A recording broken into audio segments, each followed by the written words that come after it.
Last but not least, good afternoon, gentlemen. Thanks for being here. Thank you.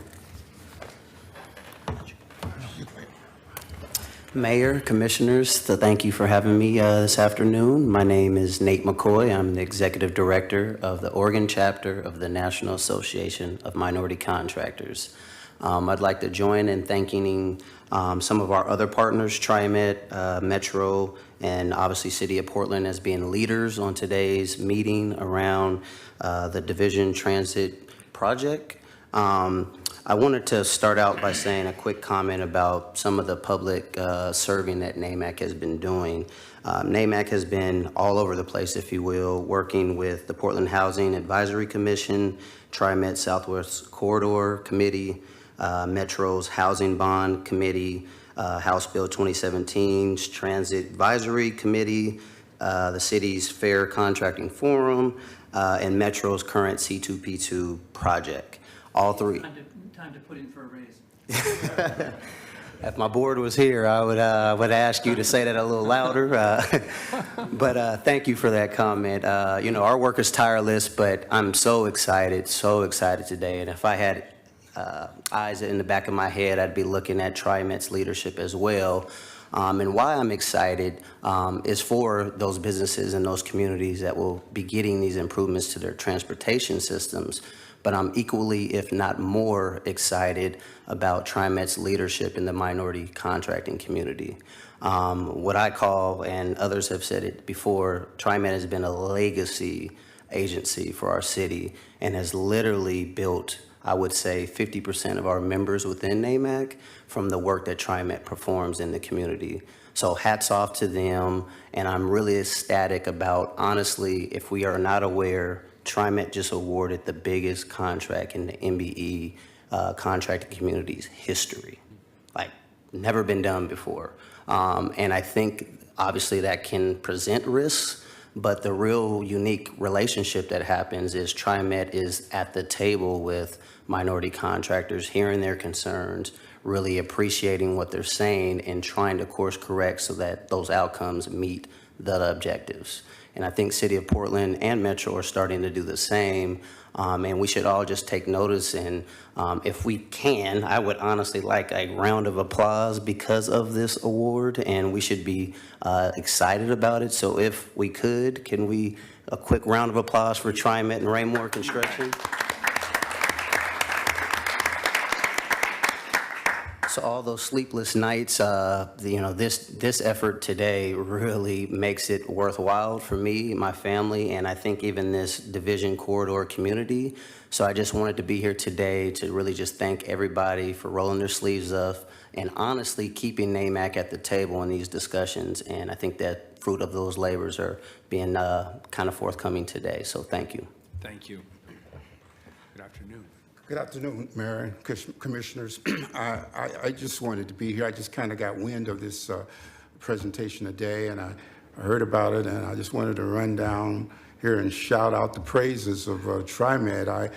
This goes back many years, the Interstate Light Rail and Fred Hansen, and those days when, as a trucker, was coming down Interstate, and they would all the white truckers would call out the N-word, here come those raggedy black trucks, and with those, you know what in it, and so forth.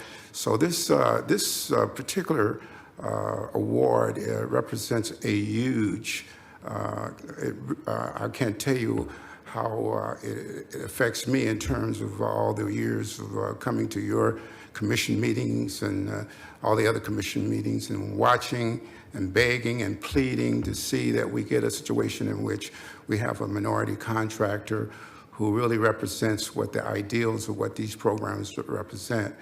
And the unfortunate part about it is you got an individual who's running the company, Raimore, who wants to be low-key and don't want to tout his own horn and all that stuff. But at the end of the day, this is a huge proposition for communities across the board. And I'll tell you why.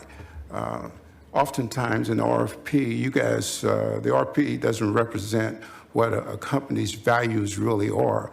But Raimore is a company that will reinvest back into the African-American community community and other communities, you can actually see who those resources will trickle down to. That's something that you all don't pay a whole bunch of attention to, but at the end of the day, that's why these programs were invented in the first place, to lift up communities of color, give them a chance to have equity and to live like everybody else in the community. The other thing is in addition to the business proposition, there will be some employment. You won't have an African-American contractor who is not hiring other African-Americans. I shudder to think how many contracts you all have let to so-called minorities who really do worse than white contractors in hiring their own people. You won't find that with Raimore. Raimore will be actively trying to maximize participation of minority contractors. And then the other thing is, he's active in the community. Yeah, he's a church leader. I mean, there's a church leadership business group that he spends time leading with and working with. And so you can see he and his staff and the people working in there, really, their tentacles are in this community to make it better. And then the dude teaches a basketball team. It's crazy, him hollering at those kids and them running up and down the thing. So you're getting a guy who is, an organization who is committed to those things that we value, you spend money trying to create. They're doing that in the basketball team.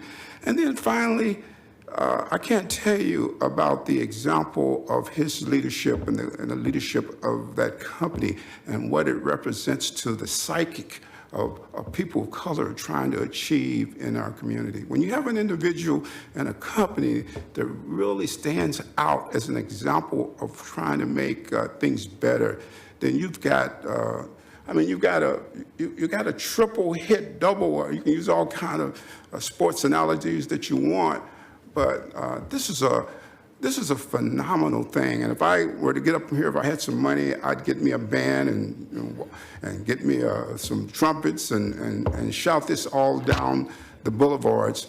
So the community as a whole wins because now we're coming closer to parity. We're bringing together an opportunity to make this city what it really can be. So thank you very much, TriMed. And I know I don't know the new director or the people there, but the legacy that TriMed has been doing in this community is something that I will be trying to share with the rest of the community in the best way I know how. Thank you very much, TriMed. And Nate, staff. I mean, we've sort of danced around, but nobody said in black and white, what is the award? Who is the contractor? Why don't you do that? So Raimore Construction, one of our 50 members at NAMAC, who has had a long tenure relationship with TriMed doing various projects, has had in its wheelhouse CMGC experience, which was a big requirement for TriMed on this job, and it's a $60 million contract. So when I say historic, Raimore will be the construction Raimore will be the manager, GC. general contractor Correct. for the division president. Correct. So Great. not a sub, but a GC, and I think that narrative speaks volumes to where we're headed, so. And he's also working with the convention center with Metro, which is another huge with Colas and those guys. So we're on the move. I mean, I ain't complaining right now. I want to meet this dude someday. Yeah, thank you very much. Thank you all. Appreciate it. Thank Great you. testimony. Thank you. So legal counsel, if we're going to continue the resolution, we have to do that to a time and date certain. Is that correct?